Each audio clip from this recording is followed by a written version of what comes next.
สวัสดีจ้าสวัสดีพี่น้อง FC ทุกคนทุกท่านจ้าสวัสดีทั้ง FC ใหม่แล้วก็ FC เก่าเนาะจ้าขอบคุณทุกการรับชมจ้าขอบคุณทุกการติดตามขอบคุณทุกการกดไลค์กดคอมเมนต์เนาะจ้าสำหรับคลิปนี้ก็มาพบกับแนวทางหุ้นนิเคอีรอบเช้ารอบบ่ายของวันที่11เดือน10 2565กับแอดจอยพารวยเช่นเคยจ้าก่อนสิไปรับชมแนวทางวันที่11เนาะจ้าเดี๋ยวมาฟังแอดจอยขออธิบายนิดหนึ่งเนาะจ้าสำหรับหุ้นนิเคอีรอบเช้ารอบบ่ายของวันที่10เดือน10เนาะจ้าแนวทางค่ะทำการปิดตลาดไปเนาะจ้านิเคอีวันที่10เดือน10นี่บอกผลรางวัลเนาะจ้าเพราะฉะนั้นแอดจอยจะต้องเอาผลของวันที่10เดือน10นี่มาเป็นผลของวันที่11เนาะจ้าเพราะว่าถ้าเกิดว่าแอดจอยทำใหม่เฮ็ดใหม่ก็คำนวณใหม่ก็อาจสิได้ตัวเก่าได้ตัวเดิมเนาะจ้าสำหรับวันที่10เนาะจ้าสำหรับวันที่11เนาะเพราะฉะนั้นแนวทางของวันที่10ก็ต้องไปเป็นผลของวันที่11เนาะจ้าเข้าใจตามกันเนาะจ้า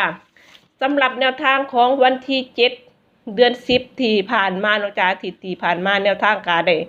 ลุดไปเนาะจ้าสำหรับวันที่7เนาะจ้าก็ต้องขอโทษขออภัยพี่ๆ FC หลายๆเนาะจ้าสำหรับวันศุกร์วันที่7เนาะจ้าสำหรับหุ้นนิเคอีจ้าสำหรับแนวทางของแอดจอยเนาะจ้าแอดจอยบอกเลยว่าชมเพื่อความบันเทิงชมเป็นแค่แนวทางเท่านั้น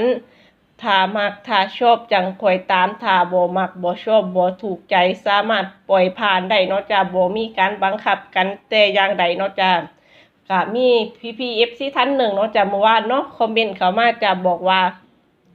แนวทางหลุดบ่อยเนาะจ้าแนวทางหลุดบ่อยไม่รู้ว่าจะไลฟ์ลงให้ทำไมก็ไม่รู้เนาะจ้าแนวทางของแอดจอยหลุดบ่อยว่าซั่นเนาะจ้าก็เดี๋ยวมารับชมย้อนหลังกันนิดหนึ่งเนาะจ้ะสำหรับหุ้นนิเคอีรอบเช้ารอบบ่ายที่ผ่านมาเนาะจ้ะอาทิตย์ที่ผ่านมาเนาะจ้ะสำหรับ FC ใหม่เนาะจ้ะถ้ายังบ่เข้าใจหม่องใดสามารถรับชมย้อนหลังได้เลยเนาะจ้ะสำหรับวันที่7นี่แอดจอยยอมรับเลยว่ารุดถ้ารุดแอดจอยต้องบอกว่ารุดถ้าเข้าแอดจอยก็สิบอกว่าเข้าสำหรับวันที่6จ้ะวันที่6เดือน10สำหรับ FC ที่เขามารับชมใหม่ๆถ้าบ่เข้าใจย้อนหลังเบิ่งได้เลยเด้อจ้าสำหรับวันที่6เดือน10จ้ะแนวทางเข่ารอบเช้ารอบเช้า37เนาะจ้ะ37ตรงๆจ้ะสำหรับวันที่5เดือน10จ้ะแนวทางเข่ารอบเช้าจ้ะ7667สำหรับวันที่4เนาะจ้ะวันที่4นี่คือเข่าเต็มๆทั้งรอบเช้าแล้วก็รอบบ่ายรอบเช้าเข่า5775สำหรับรอบบ่ายก็เต็มกันเลยทีเดียวบนแล้วก็ล่างสำหรับ FC ใหม่เด้อจ้าถ้าบ่เข้าใจย้อนหลังได้เลยเด้อจ้าสำหรับวันที่3จ้าเข่ารอบบ่าย7997ขอเอาอธิบายให้พี่น้อง FC ที่เขามารับชมใหม่ๆที่ยังบ่เข้าใจเนาะจ้าเอาอาทิตย์นี้เลยละกันเนาะจ้าสำหรับวันที่30เดือน9อันนี้เขาบ่ถึงขันกับรูดเลยแต่ว่าเขาวิ่งรูดเนาะจ้ะทั้งรอบเช้าแล้วก็รอบบ่ายเนาะจ้ะถ้าบ่เข้าใจมองได้ก็รับชมย้อนหลังได้เนาะจ้ะ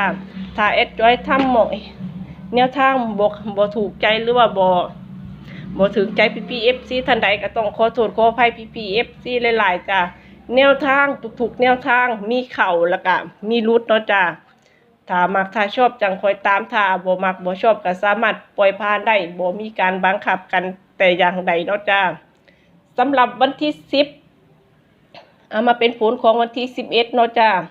วันที่11แนวทางของแอดจอยสิได้เด่นอยู่ที่90กับ9รูดเนาะจ้าสำหรับสูตรตัวเจาะจ้าเด่น0รูด0ก็มี09 07 06 05 04สำหรับเด่น9รูด9เนาะจ้ามี96 97 94 95 91สำหรับรอบบ่ายเนาะจะได้เด่นอยู่ที่76รูด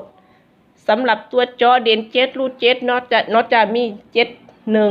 75 74 79แล้วก็70เนาะจะเด่น6รูด6จะมี6 61 64 65 69 67เนาะจ้าสำหรับตัวที่แอดจอยระบายสีลงไปเนาะจะคือตัวที่แอดจอยเน้นเนาะจ้าถ้า PPFC มักตัวใดชอบตัวใดก็สามารถนำไปเป็นแนวทางได้เนาะจ้าแอดจอยเน้นอยู่ที่รอบเช้า09 06 05เดือน9รูด9เน้นอยู่ที่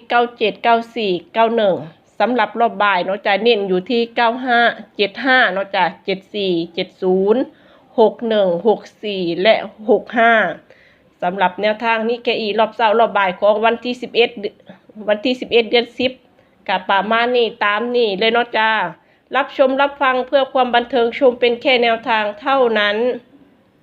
ขอให้พี่น้อง FC ทุกคนทุกท่านโชคดีกันทุกคนทุกท่านเนาะจ้าเข้ามาแล้วก็อย่าลืมเป็นกำลังใจให้กับแอดจอยเนาะจ้าขอคนละไลค์ขอคนละแชร์ขอคนละ1ติดตามเพื่อสิได้เป็นกำลังใจให้กับแอดจอยทำแนวทางต่อไปแบบยาวๆเนาะจ้าถ้ามักถ้าชอบจังคอยตามถ้าบ่มักบ่ชอบปล่อยผ่านได้จ้าบ่มีการบังคับกันแต่อย่างใดเนาะจ้าสำหรับคลิปนี้แอดจอยก็ต้องขอตัวลาไปก่อนสวัสดีจ้า